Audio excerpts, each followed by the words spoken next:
Linda Haddeman. Peculiar. Peculiar, Linda Haddeman.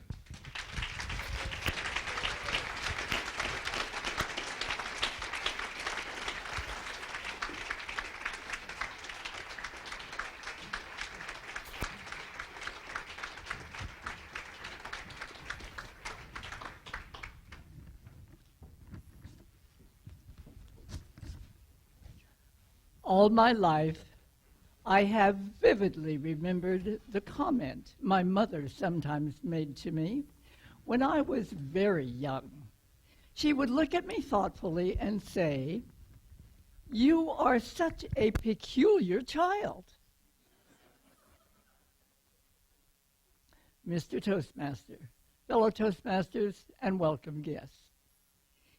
In the many years since then, I have read in countless books and articles that in order to live your life to its greatest potential, you must be who you really are. You must understand the essence of your own deepest self. I have a problem with all this good advice. Who am I? What is who am I? The best self I can be. What is that? How can I understand the essence of my innermost self? Who am I? This is one of life's most basic questions, and I was struggling to find an answer to it. Then the long ago words of my mother about being peculiar came back to me. Could this be the answer? Could I be peculiar in the very depths of my being? Perhaps I could. This flash of insight struck me as so right, so fitting, that I did not have to search any longer. I had found my niche in the little-known category of peculiar people. When I first became aware that I was a peculiar person, I was too young to understand what peculiar meant. I assumed it was a beautiful compliment. And I was very pleased that I was special enough to be considered peculiar.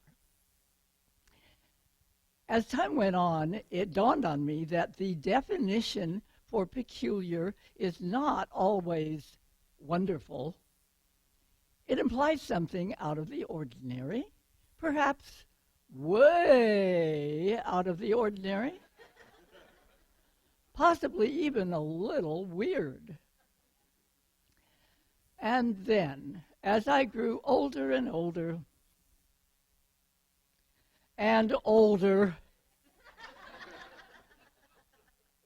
I came to realize that I love being peculiar. Why do I love it? I love it because it is so liberating, energizing, and enriching for me. It keeps a freshness of perception in me that allows me to see and feel the endless possibilities that are open to me as I travel on the road of my life. Along the sides of that same road, there are many beautiful trees. I am fascinated by talking with the trees, who are profoundly wise and more than willing to share their wisdom with me. I also enjoy conversing with rocks. Rocks share with me amazing gems of understanding that they have absorbed from resting close to the earth for so very many years. Just the other day, a rock said to me, "Consider the beauty of nature. A lovely flower does not work hard and strive to be beautiful, it just relaxes naturally into what it already is. Try that yourself.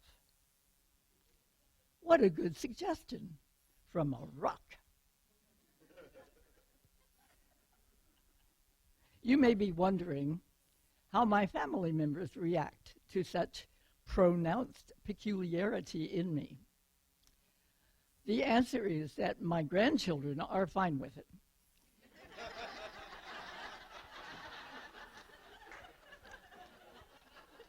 It is more difficult for my two sons, who are in their 50s, to accept it, especially since I am becoming more peculiar as time goes on.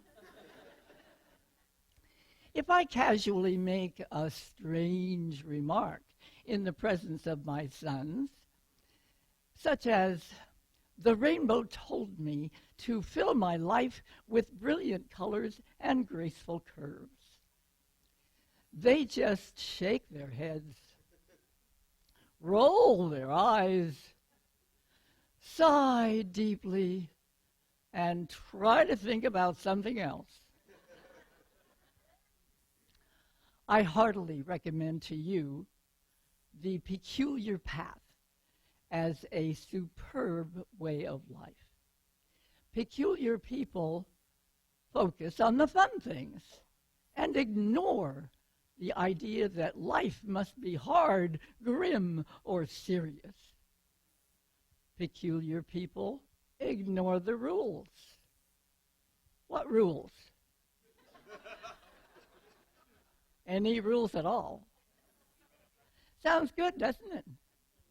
Perhaps you would like to become a peculiar person yourself. If this idea appeals to you, it means that deep down inside, you already are a peculiar person. All you have to do is let it out. Mr. Toastmaster.